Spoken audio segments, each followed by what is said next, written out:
கர்த்தருடைய நாமம் மகிமைப்படுவதாக.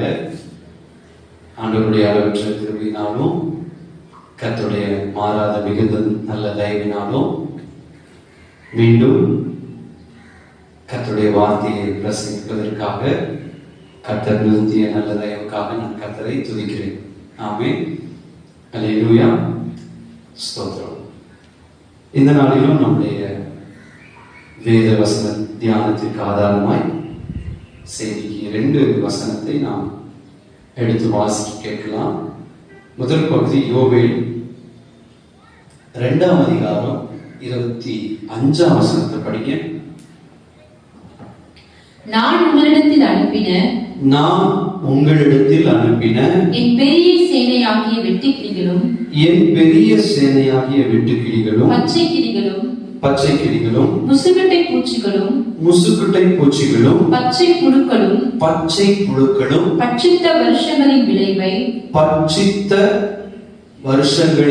விளைவை உங்களுக்கு திரும்ப அளிப்பேன். இந்த வசனத்தை நான் ஒரு சின்ன முகவுரையாய் சொல்லுகிறேன். இந்த வசனத்தையும் இன்னொரு வசனத்தையும் படிச்சுட்டு நான் இந்த வசனத்தையும் மறுபடியும் சொல்லி செய்திக்குள்ள வரேன். 1 சாமுவேல் 30ஆம் அதிகாரம் 8வது வசனத்தை நாம் வாசிக்க கேட்கலாம். தாவீது கர்த்தரை நோக்கி நான் அந்த தண்டை பின்தொடர வேண்டுமா அதை பிடிப்பேனா என்று கேட்டான். அதற்கு கர்த்தர் அதை பின்தொடர் அதை நீ பிடித்து சகலத்தையும் திருப்பிக் கொள்வாய் என்றார். 1 சாமுவேல் 30ஆம் அதிகாரம் 19ஆம் வசனத்தின் கடைசி வார்த்தையை படிங்க. ஒன்றும் குறைபடாமல் எல்லாவற்றையும் தாவீது திருப்பிக் கொண்டான். அல்லேலூயா. கர்த்தர் நல்லவர். இந்த 2 வேத பகுதியை நான் ஆதாரமாய் வைத்து ஒரு நல்ல வாக்குத்தத்த செய்தியை உங்களோடு கூட பிரசங்கிக்க அவனுடைய சன்னிதானத்தில் அவருடைய கிருபையோடு இருக்கிறேன். முதலாவது நாம் படிச்சோம் யோவேல் புஸ்தகத்துல 2ஆம் அதிகாரம் 25ஆம் வசனத்துல யோவேல் தீர்க்கதரிசி, பழைய ஏற்பாட்டு காலத்து பெந்தேகோஸ்தே தீர்க்கதரிசி என்று அழைக்கப்படுகிற யோவேல் தீர்க்கதரிசி கர்த்தருடைய உதவியை கொண்டு கர்த்தர் பேசின வார்த்தை சொல்கிறார், உங்களுக்கு திரும்ப அளிப்பேன். கர்த்தரே சொல்கிறார், திரும்ப அளிப்பேன். இந்த வசனத்துல ஒரு பெரிய வயல் நிலத்தை கர்த்தர் காண்பிக்கிறார். அந்த வயல் நிலத்துல 4 விதமான பூச்சிகள் அந்த இடத்துல அந்த வயலில் இருக்கிற தானியங்களை, பயிர்களை, அங்க இருக்கிறதான விருட்சங்களை சேதப்படுத்துகிறது என்று சொல்லி அந்த பட்சிகள் சேதப்படுத்தின சேதம் எவ்வளவு வருஷம் சேதத்தை கொடுத்துச்சோ அவ்வளவு அதற்கு இணையாய் நான் திரும்ப அளிப்பேன் கர்த்தர் சொல்கிறார். உங்களுக்கு புரிகிற மாதிரி சொல்றேன். 70 வருஷம் இந்த இஸ்ரவேல் ஜனம் பாபிலோன் தேசத்தில் அடிமைகளா இருந்தார்கள். அதுதான் அத்தனை ஆண்டுகள் பட்சித்த அந்த வருஷங்கள். அதுதான் முதலாவது வெட்டுக்கிளி வந்து அந்த வயலை, அந்த பயிர் நிலத்தை பட்சித்தது. பயிர் நிலம், வயல் நிலம் அப்படின்னு சொல்றது இஸ்ரவேல் ஜனத்தை குறிக்கிற ஒரு காரியம். முதல்ல வந்தது வெட்டுக்கிளி வந்தது. இந்த வெட்டுக்கிளி யார் அப்படின்னா நேபுகாத் நேச்சரை தான் வெட்டுக்கிளி என்று கர்த்தருடைய வசனம் சொல்லுகிறது. இரண்டாவது பச்சை கிளி. வாசிக்குமா? அதுல என்னென்னு வரிசையா? பச்சை கிளிகளும். இரண்டாவது பச்சை கிளி. இது யார்? நேபுகாத் நேச்சருடைய மகனாகிய நெபுசாரதான் அப்படிங்கிறவன் தான் பச்சை கிளிக்கு அடையாளமாய் சொல்லப்படுகிறான். மூன்றாவது எது வந்தது? முசுக்கட்டை பூச்சிகள். இந்த முசுக்கட்டை பூச்சி இது யார்? மேதியனாகிய தரியு, அவன்தான் இந்த மூன்றாவது பூச்சி. நான்காவது பச்சை புழுக்கள். பச்சை புழுக்கள். இது யார்? பெர்சியனாகிய அகாசுவேர். இந்த ராஜா, இந்த நேபுகாத்நேச்சர், நெபுசாலதான், தரியு, அகாசுவேர், இந்த 4 ராஜ்யங்களை தான் இந்த இடத்தில் வெட்டுக்கிளி, பச்சை கிளி, முசுக்குட்டை பூச்சி, பச்சை புழுக்கள் என்று இந்த யோவேல் தீர்க்கதரிசி அடையாளப்படுத்துகிறார். இவர்கள் சேர்ந்து 70 வருஷம் இந்த வயல் நிலமாகிய இஸ்ரவேல் தேசத்தை பட்சித்தார்கள். இவர் 70 ஆண்டுகள் அடுத்தடுத்து 4 ராஜ்யங்கள் வந்து இந்த தேசத்தை கைதிகளாய், அடிமைகளாய் அவர்களை சிறைப்படுத்தி வைத்திருந்தார்கள். 70 வருஷம் ஒரு அறுவடை இல்லை, ஒரு நன்மை இல்லை. அந்நிய தேசத்தில் கைதிகளை போல கைதிகளாய் இருந்தார்கள். இப்படி இருந்த காலகட்டத்தில் ஆண்டவர் தீர்க்கதரிசி மூலம் சொல்கிறார், இந்த 4 ராஜாக்கள் எப்படி வயலிடம், இங்கு வெட்டுக்கிளி, அந்த பக்கம் பச்சை புழுக்கள், முசுகட்டை பூச்சின்னு சொல்லி அந்த வயல் முழுக்க எல்லா ஜீவராசிகளும் எல்லாம் அது பலத்தை கொடுத்து அது எவ்வளவு சேதப்படுத்த முடியுமோ, தானியங்களை வேஸ்ட் ஆக்க முடியுமோ அவ்வளவு வேஸ்ட் ஆயிடுச்சு. அவ்வளவு ஆசீர்வாத குறைவு நடந்துச்சு. இப்ப ஆண்டவர் சொல்கிறார், இந்த 4 ராஜாக்கள் இவர்கள் மூலம் நீ கண்ட அத்தனை சேதத்தையும் நான் திரும்ப உனக்கு அளிப்பேன். அல்லேலூயா. என்னோடு கூட சந்தோஷமா அல்லேலூயா. நான் மறுபடியும் சொல்கிறேன், இந்த வார்த்தையை சொன்னவர் மனுஷன் அல்ல, தேவனாகிய கர்த்தர். நான் திரும்ப அளிப்பேன். நீ இழந்து போன அத்தனை நன்மைகளை, இழந்து போன அத்தனை சுகத்தை, இழந்து போன அத்தனை ஆசீர்வாதங்களை, இழந்து போன பணி ஸ்தலத்துல செய்கிற உயர்வை, உங்களுடைய ஜீவியத்துல எதெல்லாம் இழந்தீங்களோ அந்த இழந்த எல்லா காரியத்தையும் ஆண்டவர் சொல்கிறார், நான் திரும்ப அளிப்பேன், நீங்கள் பெற்றுக்கொள்வீர்கள். நான் திரும்ப அளிப்பேன் ஆண்டவர் சொல்லுகிறார். ஆமென். நீங்க சந்தோஷத்தோட இதை ஏற்றுக்கொள்ளுங்க. கர்த்தர் சொன்னால் அது சொன்னதே. ஏனென்றால் எசேக்கியேல் தீர்க்கதரிசி மூலம் ஆண்டவர் சொன்னார். எசேக்கியேல் 36 படிச்சீங்கன்னா, நல்ல பயிரிடமாய் இருந்த இவர்கள் பாழாக்கப்பட்டார்கள் இந்த 4 பூச்சிகள் மூலம். அப்படியானால் இன்னைக்கு யார் மூலம் எந்த வல்லமைகளால் நீங்கள் பட்சிக்கப்பட்டீர்களோ அந்த பட்சிக்கப்பட்ட நாட்களுக்கு நிகராய், சங்கீதத்தில் வசனம் படிக்கிறோமே, துன்பத்தை கண்ட நாட்களுக்கு, வருஷங்களுக்கு சரியாய் கர்த்தர் நம்மை மகிழப்படுகிற தேவன். இந்த நாட்கள் சொல்கிறேன், தேவன் நமக்கு திரும்ப அளிப்பார். 1-2 உதாரணங்களை நான் வேகமாய் மேற்கோள் காட்டி இந்த நாள் செய்தியை நான் நிறைவு செய்கிறேன். முதலாவது, இன்னொரு வசனத்தை நான் உங்களோடு சொன்னேன். 1 சாமுவேல் 30ஆம் அதிகாரத்துல அது ஒரு இக்கட்டான சூழ்நிலை. பெலிஸ்திய தேசத்துல தாவீது தஞ்சம் புகுந்தார். சிக்லாக் என்கிற இடத்துல ஜனங்களோடு குடியிருக்கிறார். அங்க வந்து அமலேக்கியர்கள் ஜனங்களை எல்லாம் சிறைப்படுத்தி போயிட்டாங்க. கடைசியா தன் பெரன் எல்லாம் போய், பெரன் இல்லாத நேரத்துல அவர் அழுது தேவ சமூகத்துல கண்ணீரோடு கூட அவர் மறுபடியும் தேவ சமூகத்துல திரும்பி வந்து தேவனண்டை கேட்கிறார், நான் பின்தொடரலாமா, நான் பிடிக்க முடியுமா அப்படின்னு கேட்கும்போது கர்த்தர் சொன்னார், நீ பின்தொடர்வாய், நீ சகலத்தையும் திருப்பிக் கொள்ளுவாய். நான் 2 வார்த்தை நான் மறுபடியும் நான் விசுவாசத்தோடு கூட சொல்கிறேன். இந்த பிரசங்கத்தை கேட்கிற உங்களுக்கு எனக்கு தான் அந்த வார்த்தை. தயவாய் சொல்கிறேன், உங்க பிள்ளைகளுக்கு தான் அந்த வார்த்தை, எனக்கு தான் அந்த வார்த்தை. உரிமை பாராட்டலாம். திரும்ப அனுப்பேன்னு சொல்லி யோவேல் கிட்ட சொன்னவர், நீ சகலத்தையும் திருப்பிக் கொள்ளுவாய் என்று சாமுவேல்ல கர்த்தர் சொல்கிறார். இந்த மாதம் நான் விசுவாசத்தோடு, இந்த மாதம் நான் எல்லா நிச்சயத்தோடு கூட சொல்கிறேன், நான் இழந்த எல்லாவற்றையும் திருப்பிக் கொள்ளுகிற மாதம். இந்த ஆண்டு எனக்கு எப்படி நான் எல்லாவற்றையும் இழந்தவனாய் நிற்பேன் என்றால், இழந்த எல்லாவற்றையும் திருப்பிக் கொள்ளுகிற ஆண்டாய் இதை தேவன் எனக்கு மாற்றி தருவார். இந்த வாரம், இந்த நாள், இந்த நேரத்தில் நான் வசனம் எனக்குள் போக போக போக இந்த வசனம் எனக்குள் உயிர்ப்பிக்கிற இதே நேரத்தில் ஆண்டவர் என்னோடு பேசுகிற வார்த்தை, நான் திருப்பிக் கொள்வேன் என்று விசுவாசத்தில் அறிக்கையிடுகிறேன். நீங்கள் திருப்பிக் கொள்ளதான் போகிறீர்கள். ஆமென். கர்த்தர் நல்லவர்.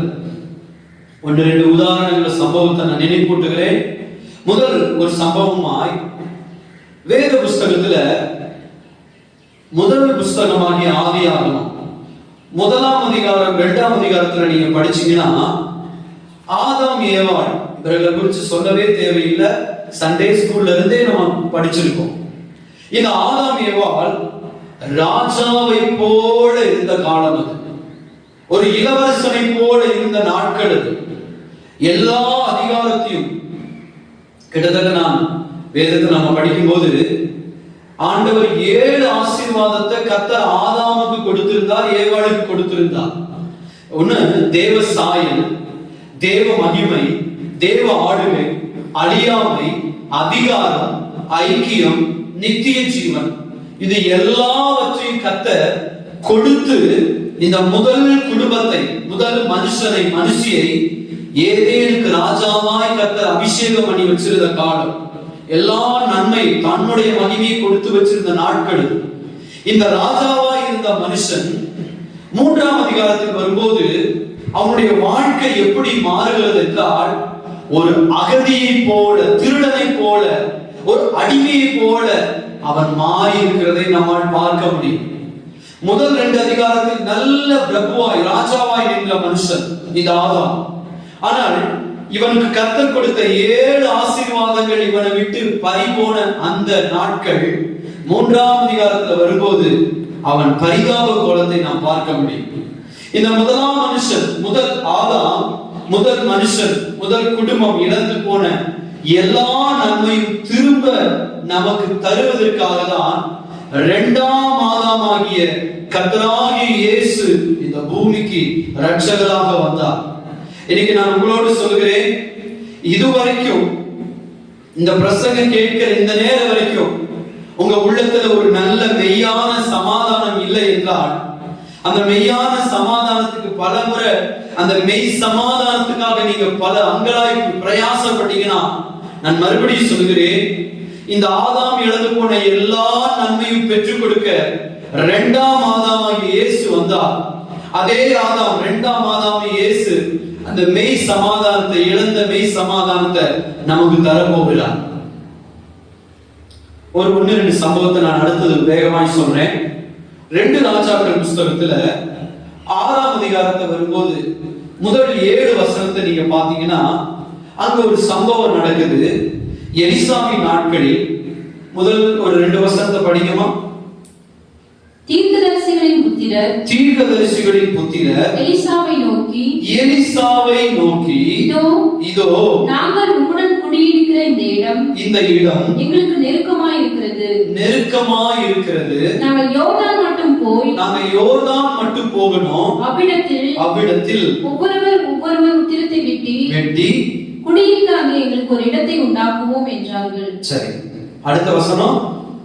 அதற்கு அவன் போங்கள் என்றான். அவர்களில் ஒருவன் நீர் தயவு செய்து உமது அடியாரோடே கூட வர வேண்டும் என்றான். இந்த வசனத்துல 7 வசனங்கள் நீங்க படிச்சீங்கன்னா அதுல இவர்கள் எல்லாரும் யோர்தானுக்கு அக்கறைக்கு அந்த பக்கத்துக்கு போயாச்சு கூடாரம் கட்டுறதுக்காக. ஏன்னா இடம் நெருக்கமா இருக்கனால அவங்களுக்கு கொஞ்சம் இன்னும் இடம் அதிகமாய் தேவைப்படுறதுக்காக டென்ட் அடிக்கிறதுக்காக போறாங்க. மரங்கள் வெட்டுறதுக்காக அங்க எலிசாவின் தீர்க்கதரிசிகளில் அந்த புத்திரர்கள் சிலர் எல்லாரும் அங்க வேலைகள் செய்து கொண்டிருக்காங்க. ஒருவன் அந்த இடத்துல மரம் வெட்டி கொண்டிருக்கும் போது இரவலாக கடனாக வாங்கின அந்த கோடாரி அந்த மரப்பிடியிலிருந்து கோடாரி தவறி தண்ணீரில் விழுந்தது, மூழ்கி போனது. அவன் அந்த கோடாரி எழுந்த உடனே அதை மறுபடியும் திரும்ப அந்த இடத்துல பெற்றுக் கொள்கிறதை தான் இந்த சம்பவத்துல பார்க்கிறோம். 6ஆம் அதிகாரம் 5ஆம் வசனம் 6ஆம் வசனத்தை படிங்க. ஒருவன் ஒரு உத்திரத்தை வெட்டி வீழ்த்துகையில் கோடாரி தண்ணீரில் விழுந்தது. கோடாரி விழுந்துருச்சு. அவன் ஐயோ என் ஆண்டவனே, இது இரவலாக வாங்கப்பட்டது, இது நான் கடனாக வாங்கினேன் என்று கூவினான். தேவனுடைய மனுஷன் அது எங்கே விழுந்தது என்று கேட்டான். அது எங்கே விழுந்தது என்று கேட்டான். அவன் அந்த இடத்தை காண்பித்த போது ஒரு கொப்பை வெட்டி, அந்த வார்த்தை கவனிக்கணும், ஒரு கொப்பை வெட்டி அதை அங்கே எரிந்து அந்த இரும்பை மிதக்க பண்ணி, அந்த இரும்பு கோடாரியை மிதக்க செய்து அதை எடுத்துக்கொள் என்றார். அப்படியே அவன் தன் கையை நீட்டி அதை எடுத்துக்கொண்டான். இங்க சொல்ற வார்த்தை அவன் திரும்ப பெற்றுக்கொண்டான். நான் மறுபடியும் சொல்கிறேன், திரும்ப அளிப்பேன் சொன்னவர், நீ சகலத்தையும் திருப்பிக் கொள்ளுவாய் என்று சொன்னவர். இந்த இடத்துல ஒரு மனுஷன் ஒரு கை தவறி கோடாரி தண்ணீர் மூழ்கி போனது. அந்த இடத்துல எலிசா மறுபடியும் அந்த கோடாரியை மேலே தண்ணீரில் இருந்து மிதக்க வரவைத்து அவனுக்கு கர்த்தருடைய உதவியினால் அதை பெற்றுக் கொடுத்ததை நாம் பார்க்க முடியும். இந்த சம்பவத்தில் நமக்கு தெரியும், இந்த இழந்து போன கோடாரி எப்படி கைகளில் வந்தது. அதற்கு 1-2 காரியத்தை நாம் படிச்சோம். இந்த கோடாரி மறுபடியும் அவன் பெற்றுக்கொண்டதுக்கு காரணம் என்னன்னா, இவர்கள் புறப்பட்டு போகும்போதே எலிசாவை தன்னோடு கூட கூட்டிக் கொண்டு போனார்கள். அவர்கள் எலிசாவை மறக்கவில்லை. எலிசா, என் கூட நீங்க வாங்க, நாங்க அங்க போற யோர்தானுக்கு போறோம், நீங்க எங்க கூட நிக்கணும், உங்க உதவி தேவை, உங்க முன்னாடிதான் அந்த ஊழியத்தை அந்த வேலையை செய்ய போறோம்னு சொல்லி எலிசாவின் கண்களுக்கு முன்பாக அவர்கள் குடியேறி அவர்கள் வேலையை செய்ய தொடங்கினார்கள். அப்படியானால் இழந்து போனதுக்கு கையில திரும்ப வந்ததுக்கு காரணம், எலிசாவை தன் கையோடு கூட அழைத்துக் கொண்டு போனார்கள். இன்னைக்கு நான் மறுபடியும் சொல்கிறேன், நம்முடைய ஜீவியத்துல நீங்க இழந்து போன உங்களுடைய பூர்வீக சொத்து, உங்க நிலம், உங்களுடைய வாகனங்கள், உங்களுடைய நகை, உங்களுடைய பணம், உங்களுடைய ஆரோக்கியம், உங்களுக்கு நியாயமாய் கிடைக்க வேண்டிய உயர்வுகள் எதெல்லாம் இழந்து போனேன்னு சொல்லி இருதயத்தில் அங்கலாய்க்கிறீர்களோ, அந்த அங்கலாய்ப்பு வருகிற நேரத்துல இந்த இஸ்ரவேல் புத்திரர் செய்தது போல எலிசாவை தன்னோடு கூட அழைத்துக் கொண்டு போனார்கள். நான் மறுபடியும் சொல்கிறேன், எலிசாவிலும் பெரியவர் கர்த்தராகிய இயேசு கிறிஸ்து. நீங்களும் நானும் இழந்து போயிருப்போம் என்றால், நம்முடைய இழப்புகள் சரி கட்டப்பட வேண்டும் என்றால், எலிசாவிலும் பெரியவராகிய இயேசுவை நம்முடைய வீட்டுக்குள், நம்முடைய ஜீவியத்தில் நாம் வருந்தி வாங்க என்று கூப்பிட்டு அழைக்கும் போது அவர் நம்முடைய வாழ்க்கையில நம்முடைய குடும்பத்துக்குள்ள இருப்பார் என்றால், இழந்தவைகளை எல்லாம் திரும்ப பெற்றுக் கொள்வோம். அல்லேலூயா. எலிசாவை கூட கூட்டிக் கொண்டு போனவர்கள் இழப்புகளை பெற்றுக் கொண்டார்கள். நாம் இயேசுவை கூட கொண்டு வரலாம். இரண்டாவது அங்க பார்த்தோம், அங்க கேக்குறாங்க எங்க விழுந்துச்சுன்னு கேட்ட உடனே இடத்தை காண்பிச்சாங்க, இங்கதான் விழுந்துச்சு அப்படின்னு சொல்லி. அப்படி என்றால் விழுந்த இடத்தை காண்பிச்சு தன்னுடைய உண்மையான சூழ்நிலையை சொல்றாங்க. என்ன சொன்னாங்க? அது இரவலா வாங்கினதான். அது எப்படி வந்ததுன்னா, சொந்த கோடாரி அல்ல, நான் ஏற்கனவே ஒருவன்ட்ட கடனாக கைமாத்தா வாங்கினேன், நான் திரும்ப கொடுக்க வேண்டிய இடத்துல இருக்கேன்னு சொல்லி உண்மையான அறிக்கையை அந்த இடத்துல சொன்னாங்க. இன்னைக்கு நம்முடைய இழப்புகள் சரிகட்டப்பட வேண்டும் என்றால், எந்த இடத்துல விழுந்தோம் அப்படிங்கிறத நாம் சுட்டி காண்பிக்க நாம் உண்மையாய் அறிக்கையிட ஆயத்தமா இருந்தால், நம்முடைய எல்லாவித பாவங்களையும் நம்முடைய அக்கிரமத்தையும் அவர் சுத்திகரிக்க அவரும் உண்மையுள்ளவரா இருக்கிறார். ஆமென். அப்ப நாம் சரியாய் அறிக்கை செய்தால் இழப்புகளை நாம் திரும்ப மீட்டுக் கொள்ளலாம். மூன்றாவது அதுல என்ன படிக்கிறோம்னா, அநேக வாலிபர்கள் அந்த இடத்துல இருந்தாங்க.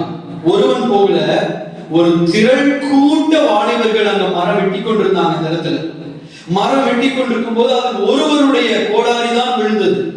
அப்ப உடனே பக்கத்துல அநேக கூட்டாளிகள், நண்பர்கள், அந்த தீர்க்கதரிசி புத்திரர்கள் எல்லாம் இருக்காங்க. இந்த வாலிபன் ஓடி போய் மற்ற வாலிபர்களுடைய உதவியை நாடல. யாருடைய உதவியை நாடினான் என்றால், எலிசாவின் உதவியை நாடினான். இன்னைக்கு நாம் செய்ய வேண்டியது, நம்மோடு கூட இருக்கிற நம்முடைய உறவினர்களுடைய உதவியை, நண்பர்களுடைய உதவியை, நம்மோடு கூட இருக்கிற நெருங்கிய நபர்களுடைய உதவியை நாடாதபடிக்கு இயேசுவை நாடுவோமானால், இயேசுவை அண்டிக் கொள்வோமானால் ஆசீர்வாதங்களை திரும்பவும் நாம் பெற்றுக் கொள்வோம். ஆமென். வாலிபர்கள் கூட இருந்தாங்க, ஆனால் அவர்களை நம்பல. அவர்கிட்ட பிரச்சனையை கொண்டு போல எலிசாவுகிட்ட சொன்னார். எலிசா அந்த பிரச்சனைக்குரிய தீர்வை காண்பிச்சார். என்ன காண்பிச்சார்? உன் இழப்பு எங்க? இழந்து போன கோடாரி மறுபடியும் மேல வரணும்னா இந்த மரத்தினுடைய கொம்பை வெட்டி இந்த மரத்தை வெட்டி அந்த விழுந்த இடத்தின் மேல போடு என்று சொன்னார். அந்த விழுந்த இடத்தில் போட்ட உடனே ஒரு இரும்பை இந்த மரம் மேலே கொண்டு வந்தது. இன்னைக்கு சொல்லுகிற இந்த வார்த்தை என்னவென்றால், 2000 ஆண்டுகளுக்கு முன்பாக கொல்கதாவுல எனக்காக உங்களுக்காக சர்வ பூமியின் சகல ஜனத்துக்காக ஒருவர் சிலுவை மரத்தை சுமந்தார். அந்த மரத்தில் தொங்கி அந்த மரத்தில் ஜீவனை விட்ட அந்த மரத்தில் தொங்கின அருணாதராக இயேசு நம்முடைய வாழ்க்கையில எந்த இடத்துல மூழ்கி போயிருந்தோமோ அந்த சிலுவை மரமே நம்மை மேலே கொண்டு வரும் என்பதை திருஷ்டாந்தமா இந்த பகுதியில ஆவியானவர் நமக்கு எழுதி கொடுத்திருக்கிறார். சிலுவை மரம் எந்த மனுஷனையும் மேலே கொண்டு வர முடியும். சிலுவையை நோக்கி பார்த்தவர்கள் ஒரு நாள் வெட்கமடைய மாட்டார்கள். எந்த இடத்திலிருந்தும் இயேசுவே எனக்கு இறங்கும், எனக்கு உதவும் என்று அவரை நோக்கி பார்க்கும் போது அவரை நோக்கி பார்த்த முகங்கள் வெட்கமடைந்து போவதில்லை என்று ஆண்டவர் நம்மோடு கூட பேசுகிறார். ஆமென். அப்படியானால் இழப்புகள் சரி கட்ட இயேசுவை நம்முடைய வாழ்க்கையில எல்லா பகுதியிலும் சுதந்திரமாய் அவர் உலாவ அனுமதிக்கணும். இரண்டாவது, சிலுவைக்கு முக்கியத்துவம் கொடுக்கணும். சிலுவை இல்லாமல் இழப்புகள் ஒரு நாளும் சீர் செய்ய முடியாது. ஆமென். அப்ப முதலாவது சொன்னேன் ஆதாம் ஏவாள். அந்த ஆதாம் ஏவாளுக்கு நான் ஒரு பெரிய டெஃபினிஷன் கொடுக்கல, ஏன்னா நமக்கு ஆதாம் ஏவாளுக்கு நிறைய தெரியும். அந்த இழந்து போன 7 ஆசீர்வாதத்தை திரும்ப பெற்றுக்கொண்டது எப்படின்னா, அந்த இடத்துல ஒரு மிருக ஜீவன் அடிக்கப்பட்டு அந்த மிருக ஜீவனுடைய இரத்தத்தினால் அந்த ஆதாமுக்கு பழைய ஆசீர்வாதங்களை ஒவ்வொன்றாய் கொடுத்தார். ஒருவேளை பூரணமா இந்த 7 நன்மையை 7 ஆசீர்வாதங்கள் சுதந்திரிக்கவில்லை என்றாலும் நாம் 2ஆம் ஆதாமாகிய இயேசுவின் மூலம் இந்த 7 மகிமையான அனுபவத்தை அவருடைய வருகையில் நாம் அனுபவிப்போம். சரி, 2வது சம்பவத்துல இழந்து போன கோடாரியை திருப்பி கொண்டான். திரும்ப அழிப்பேன் சொன்னவர் திரும்ப அழித்தார். 3வது லூக்கா சுவிசேஷத்துல 19ஆம் அதிகாரம் 1 முதல் 9 வசனத்தை பார்த்தோமானால் எரிகோ பட்டணத்துல சகேயு வாழ்க்கையை குறித்து 9ஆம் வசனத்தை படிக்குமா? லூக்கா 19:9-10. இயேசு அவனை நோக்கி இன்றைக்கு இந்த வீட்டுக்கு ரட்சிப்பு வந்தது, இவனும் ஆபிரகாமுக்கு குமாரனாய் இருக்கிறானே. இழந்து போனதை தேடவும் ரட்சிக்கவுமே மனுஷகுமாரன் வந்திருக்கிறார் என்றார். இந்த பகுதியை நீங்க படிச்சீங்கன்னா இந்த சம்பவத்துல ஒரு குள்ள மனுஷன், ஒரு ஆயக்காரன், வரி வசூலிக்கிறவன், கடினமா ஜனங்களிடத்துல ஏமாற்றி வாங்கக்கூடிய மனுஷன், இவனுடைய ஜீவியத்துல இவன் இழந்து போனது என்ன அப்படின்னு கேட்டா எதுவுமே இழக்கல. ஆனா அவனுடைய வாழ்க்கையில எல்லாம் இருந்தும் அவன் இழந்தவனாக தான் உணர்ந்தான். வீடு முழுக்க ஆசீர்வாதம், நன்மை, எல்லா தேவையும் சந்திக்கப்பட்ட ஒரு மனுஷன். ஆனால் அவன் எல்லாம் இருந்தும் அவனுடைய உள்ளான மனுஷன் எப்படி உணர்கிறான் என்றால் ஒரு ஒன்றும் இல்லாதவனை போல உணர்கிறான். இந்த இடத்துல சம்பவத்துல படிக்கிறோம், இவனுடைய வாழ்க்கையில ஒரு பெரிய சந்தோஷம் அடைந்தவனாய் அவன் வீட்டுக்குள்ள இயேசுவோடு கூட நிற்கிறதை நாம் பார்க்க முடியும். அவனோடு கூட இயேசுவும் போஜனம் செய்கிறதை நாம் பார்க்க முடியும். இந்த வேத பகுதியிலிருந்து அவன் எப்படி சந்தோஷம் பெற்றான் நாம் பார்ப்போமானால் இந்த பகுதியை நம்ம படிக்கிறோம். அவனுக்குள்ள ஏற்பட்ட ஒரு தீராத ஆசை, ஒரு ஆசை என்னன்னா 3ஆம் வசனத்துல படிக்கிறோம், அவர் இயேசு எப்படிப்பட்டவரோ என்று பார்க்க வகை தேடினான். 3 காரியத்தை சொல்லுகிறேன். முதலாவது, இந்த மனுஷனுக்குள்ள கேள்விப்பட்டான், இயேசுவை குறித்த கேள்வி. எரிகோ பட்டணத்தில் இயேசு வந்து விட்டார் அப்படிங்கிற ஒரு கேள்வியை அவன் காதுகளால் கேட்டான். 2வது, காதுகளில் கேட்டவன் இயேசுவை பார்க்க வேண்டும் என்று ஆசைப்பட்டான். அவனுக்குள்ள 2வது ஒரு வாஞ்சை. 3வது, கேட்டவன் கேட்டதோடு கூட அல்லாதபடிக்கு வாஞ்சையோடு வந்தான். வாஞ்சையோடு கூட அல்ல, 3வது பிரயாசப்பட்டான். அவன் என்ன பிரயாசப்பட்டான்? ஜன கூட்டமாய் இருந்த போது குள்ளனா இருந்தபடியினால் ஜன கூட்டத்தை விட்டு முந்தி ஓடி காட்டத்தி மரத்துல ஏறி அவன் தன் பிரயாசத்தோடு கூட இயேசுவை பார்க்க வகை தேடினான். கேள்விப்பட்டான், ஆசைப்பட்டான், பிரயாசப்பட்டான். இந்த 3 அனுபவங்கள் வழியாக அவன் இழந்து போன இயேசுவை, இழந்து போன ஆபிரகாமின் குமாரன் என்கிற உரிமை ஸ்தானத்தை திரும்பவும் பெற்றுக்கொண்டான். ஒரு பூரண இளைப்பாறுதலை, ஒரு பரலோகத்தினுடைய அங்கீகாரத்தை, ஒரு சமாதானத்தை, நித்திய ஜீவனை அவன் பெற்றுக்கொண்டதை நாம் பார்க்க முடியும். இந்த வேத பகுதி முழுக்க நமக்கு சொல்லுகிற செய்தி, இழந்து போன எல்லா ஆவிக்குரிய அத்தனை சந்தோஷத்தையும் ஆசீர்வாதங்களையும் இந்த சகேயு பெற்றுக்கொண்டான், திரும்ப பெற்றுக்கொண்டான். இவன் திரும்ப பெற்றுக்கொண்டவனா இருக்கிறான். அந்த ஊர்ல இருக்கிற எல்லாரும் அவனை பாவியான மனுஷன் என்று முத்திரையிடுகிறார்கள். இவன் எங்களிடத்துல வரி வசூலிக்கிறான், எங்களை கடுமையாக நடத்துகிறான் என்று சொல்லுகிறார்கள். ஆனால் அவன் மனம் திரும்பி பாவத்துக்கு மெய் மனஸ்தாபப்பட்டவனாய் என்ன சொல்லுகிறான்? யாரிடத்திலாவது அநியாயமாய் வாங்கியிருந்தால் நாளத்தனையாய் திரும்ப தருகிறேன், என் சொத்தை 2 என் பாதி சொத்தா உங்களுக்கு தருகிறேன் சொல்லுகிறான். என் சொத்தை விட இயேசு முக்கியம் என்று அறிக்கை செய்கிறான். இந்த மனுஷனுக்காகவே இயேசு அவன் வீட்டுக்கு போய் எல்லா இழப்புகளையும் கர்த்தர் திரும்ப அவன் பெற்றுக்கொண்டவனாய் இயேசு சகையை காண்பித்துக் கொடுக்கிறார். இன்னைக்கு நான் இந்த பிரசங்கத்தின் வாயிலாய் உணர்கிற ஒரு வார்த்தை என்னவென்றால், ஆண்டவரை ஆதாயப்படுத்திக் கொள்ள எதை வேண்டாலும் இழக்கலாம். இயேசுவை ஆதாயப்படுத்திக் கொள்ள இந்த பூமிக்குரிய எல்லா நன்மையும் ஆண்டவருக்காக இழக்க நாம் ஆயத்தமா இருந்தால் எல்லா ஆவிக்குரிய நன்மை திரும்ப நாம் பெற்றுக்கொள்ள முடியும். ஆமென், அல்லேலூயா. 4வது ஒரு சம்பவத்தை சொல்றேன். யோபு புஸ்தகம். இதை நான் ஒரு சுருக்கமா சொல்லி போறேன். இன்னும் ஒரு 5 நிமிஷத்துல நான் செய்தியை முடிப்பேன். ஒரு 10 நிமிஷத்துக்குள்ள யோபு சம்பவத்தை நமக்கு தெரியும். யோபுவின் புஸ்தகம் முதல் அதிகாரம் ஒரு ஆசீர்வாதத்தோடு கூட, ஐஸ்வர்யத்தோடு கூட, ஒரு மிகப்பெரிய ஆரவாரத்தோடு கூட அந்த வேத பகுதி ஒரு பசுமையான ஒரு வேத பகுதியாய் தொடங்குகிறது. ஆனால் அந்த அதிகாரம் முடியும் போது, 2ஆம் அதிகாரம் முடியும் போது, இந்த தொடக்கம் முடிவு பார்த்தோம்னா ஒரு வேதனையும் கண்ணீரும் புலம்பலும் மகா துயரமும் காட்சி அளிக்கிறத பார்க்கிறோம். நமக்கு தெரியும், யோபுவின் ஜீவியத்துல கிழக்கத்திய புத்திரரில் பெரிய மனுஷன், திரளான பணிவிடைக்காரர்கள், ஒட்டகம், வேலைக்காரன், வேலைக்காரி, ஆடு, மாடு, கழுதை, எல்லா நன்மைகள் பெற்றவன். ஆனால் கொஞ்ச நாட்களுக்குள்ளே எல்லாம் இழந்து சரீரத்திலும் வியாதிப்பட்டவனாய், மனைவியினுடைய அன்பும் தனிந்து போனவனாய் அவன் தனித்து விடப்பட்ட நாட்களாய் இருக்கிறது. ஏறத்தாழ ஒரு வேத வல்லுநர் சொல்லுகிறார், 9 மாதங்கள் இந்த யோபுவின் ஜீவியத்துல இந்த தனிமையை, இழப்பை அவர் அனுபவித்தார் என்று எழுதுகிறார்.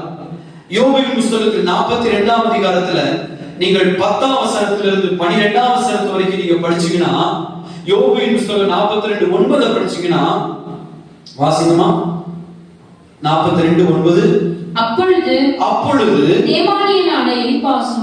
தேமானியனாகிய எலிப்பாசும் சூகியனான பில்தாதும் நாகமத்தியனான சோப்பாரும் போய் கர்த்தர் தங்களுக்கு சொன்னபடியே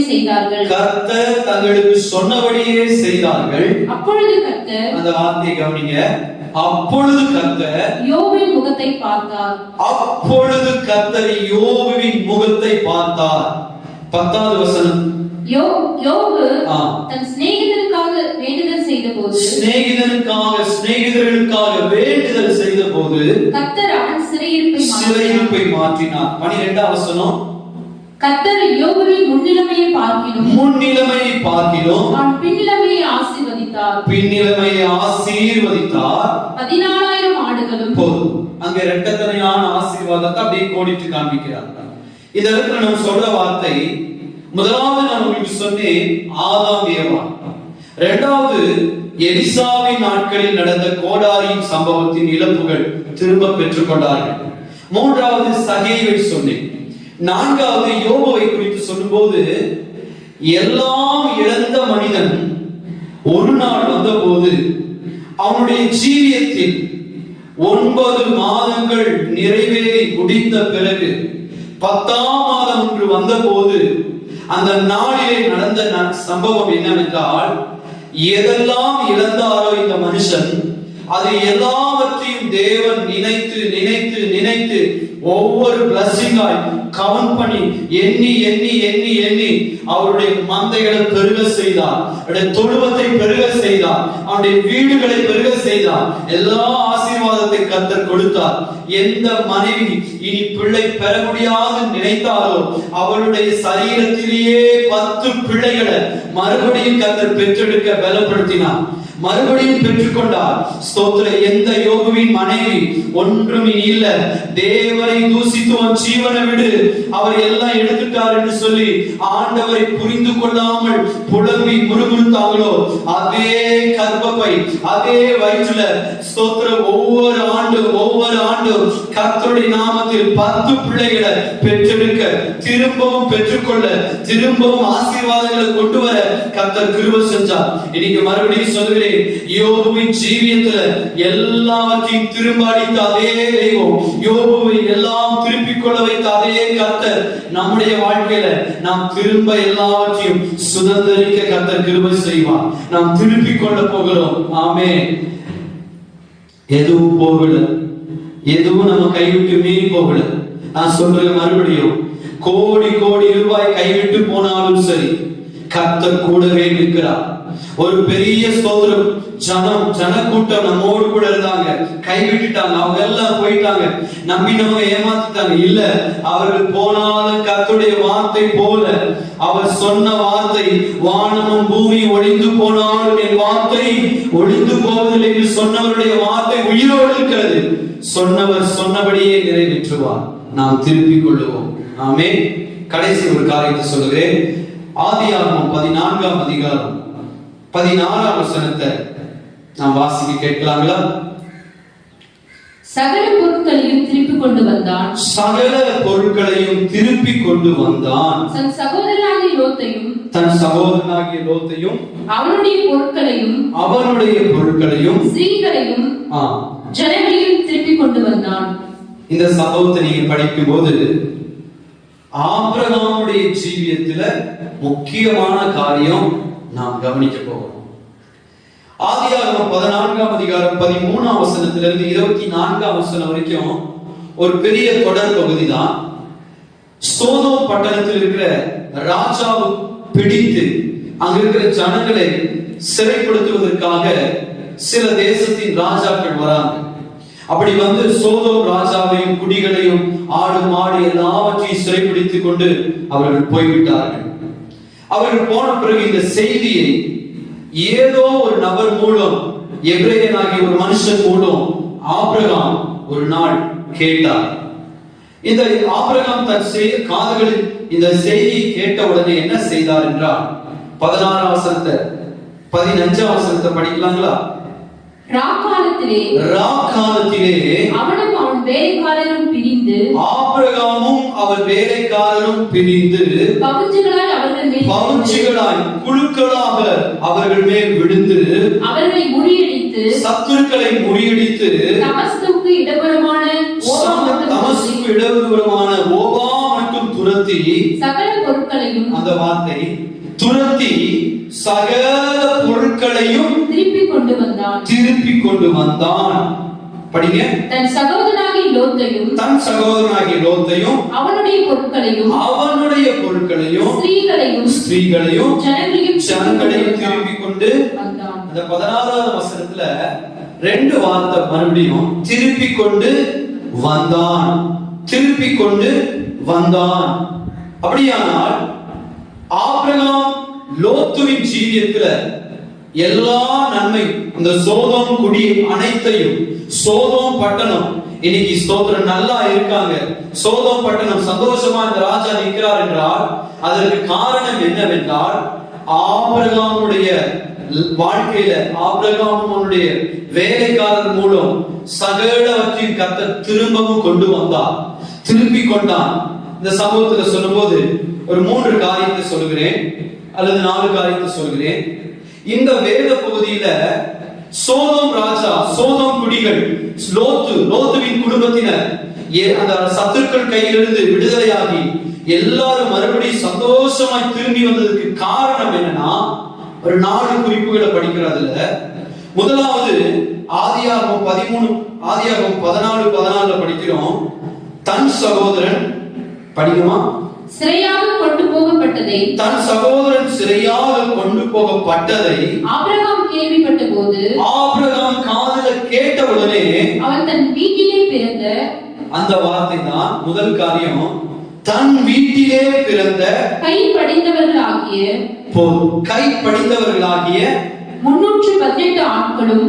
முதல் காரியம், திரும்ப நீங்கள் பெற்றுக்கொள்ள வேண்டும் என்றால் இந்த வேத பகுதியில கவனிக்க வேண்டிய மிக முக்கிய காரியம், தன் வீட்டிலே பிறந்த ஒரு கூட்டத்தை ஆபிரகாம் வச்சிருந்தார். 3 காரியத்தை சொல்லுகிறேன். தன் வீட்டில் பிறந்தவர்கள் எப்படிப்பட்டவர்களா? கைப்படிந்தவர்களாகிய அப்படின்னு படிக்கிறோம். அல்லேலூயா. தன் வீட்டில் பிறந்தவங்க எப்படின்னா, நல்ல கைப்படிந்தவர்கள், அதாவது பயிற்சி பெற்றவர்கள், நல்ல சோல்ஜர், நல்ல பழக்குவிக்கப்பட்டவர்கள், கை படிந்தவர்கள், கை ஒடிந்தவர்கள் அல்ல. கை ஒடிஞ்சு போனவங்க வச்சு ஒன்னும் யூஸ் இல்லை. நல்ல திறமைசாலி, பழக்கம் உள்ள ஒரு போர் வீரர்கள். யார் இவர்கள்னா, ஆபிரகாமின் வீட்டில் அது பழக்குவிக்கப்பட்டவர்கள். இன்னைக்கு நம்முடைய சபைகளில் இதை போன்ற ஒரு 318 பேர் எழும்பிவிட்டால் எப்பேற்பட்ட ராஜ்யங்களையும் கர்த்தருக்காக திரும்பவும் சுதந்திரிக்க முடியும். அப்படி நம்முடைய சபைகளில், நம்முடைய பராமரிப்பு கேசல்களில், நம்முடைய ஜெப குழுக்களில் நாம் எப்படிப்பட்டவர்களை உருவாக்க வேண்டும் என்றால், கைப்படிந்தவர்களை உருவாக்க வேண்டும். இந்த செய்தியை கேட்கிற தேவ ஜனமே, ஊழியக்காரனாகிய ஒவ்வொரு பரிசுத்தவானுக்கும், ஒவ்வொரு தேவ மனுஷனுக்கும், அடிமைக்கு என்னோடு சேர்த்து என தாழ்மையாக நான் சொல்கிறேன், கடைசி நாட்களில் வாழ்கிற நாம் நம்முடைய சபைகளில் கைப்படிந்தவர்களை நாம் ஆயத்தப்படுத்தி வைத்திருந்தால், ஒரு எதிர்பார்க்காத நேரத்தில் யுத்தம் வரும்போது அவர்களை கொண்டே நாம் செயல்படுத்த போகிறோம்.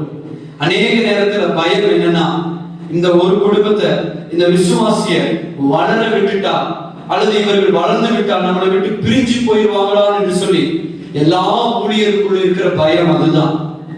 எல்லா ஊழியர்களுக்குள்ளும் பிரசங்கிக்கிற நானாலும் எனக்கு இருக்கிற ஒரு குடும்பம் இது போயிடுச்சுன்னா என்னன்னு சொல்லி ஒரு பயம் வருதுன்னா, நாம் இந்த வசனத்தை நாம் இன்னும் விசுவாசிக்கவில்லை என்று அர்த்தம். கர்த்தருடைய வருகைக்கு முன்னாடி நம்முடைய சபையில், இந்த சபை ஒரு ஆபிரகாமின் வீடை போன்றது. இந்த வீட்டில் கை ஒடிந்தவர்களுக்கு வேலை அல்ல, கை படிந்தவர்களுக்கு, திறமைசாலிகளுக்கு தான் இங்க வேலை. அப்படிப்பட்டவர்களை உருவாக்க வேண்டிய இடத்துல தான் கர்த்தர் உங்களை வச்சிருக்கிறார். நீங்க ஒரு எல்டரா இருக்கலாம், நீங்க ஒரு விசுவாசியா இருக்கலாம், ஒரு கேஸ்டர் லீடரா இருக்கலாம், ஒரு சண்டே ஸ்கூல் டீச்சரா இருக்கலாம், ஒரு ஸ்தோத்திர மருத்துவமனை ஊழியர் செய்கிற ஒரு சகோதரியா இருக்கலாம், ஆலயத்துல வெறும் உபவாச ஜெபத்துக்கு மட்டும் வந்து ஜெபிக்கிற ஒரு சராசரி, ஒரு சாதாரண, ஒரு பலவீனமான சரீரத்தை உடைய நபரா இருக்கலாம்.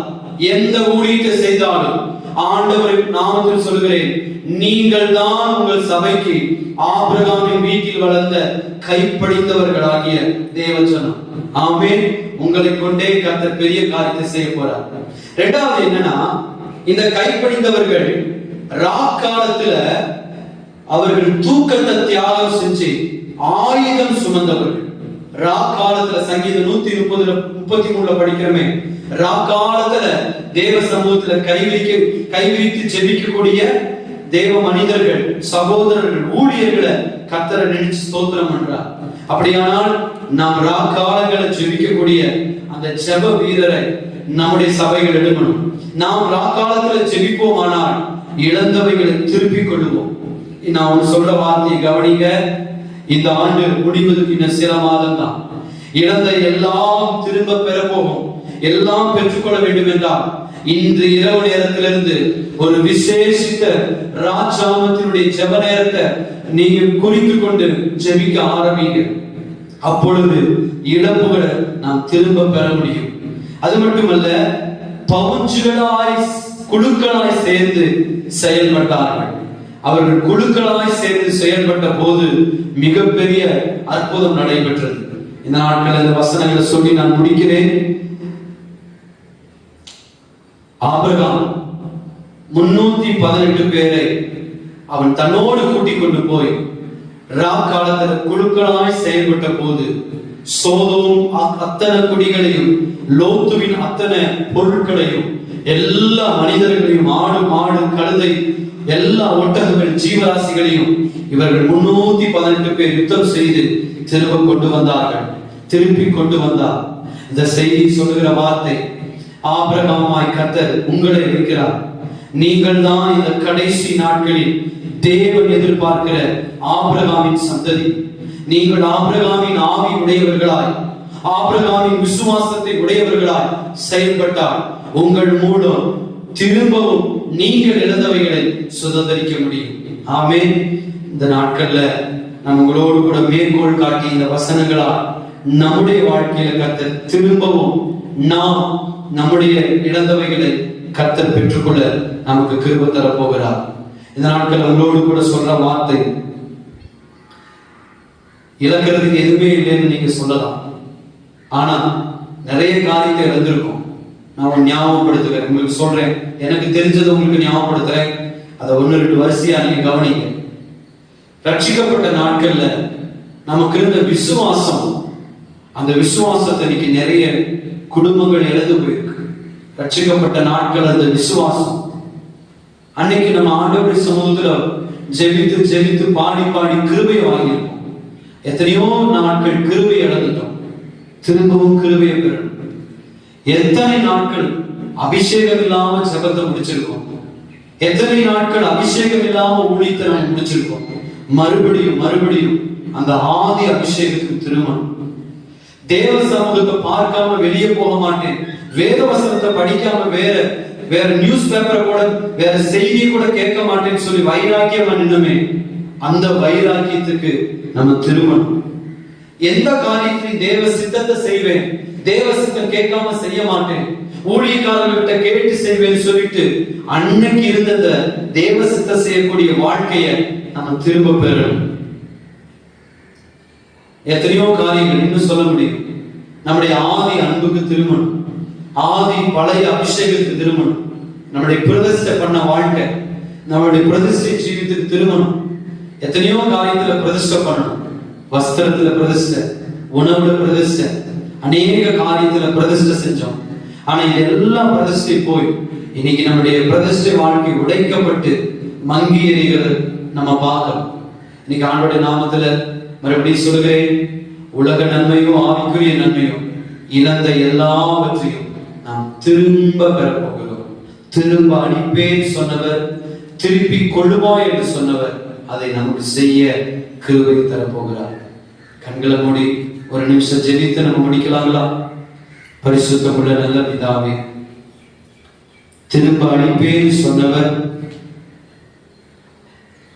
திருப்பி கொள்ளுவா என்று சொன்னவர் இன்னைக்கு நாங்க திரும்ப பெற போகிறோம்ப்பா. ஜெபம் பண்ணலாமா?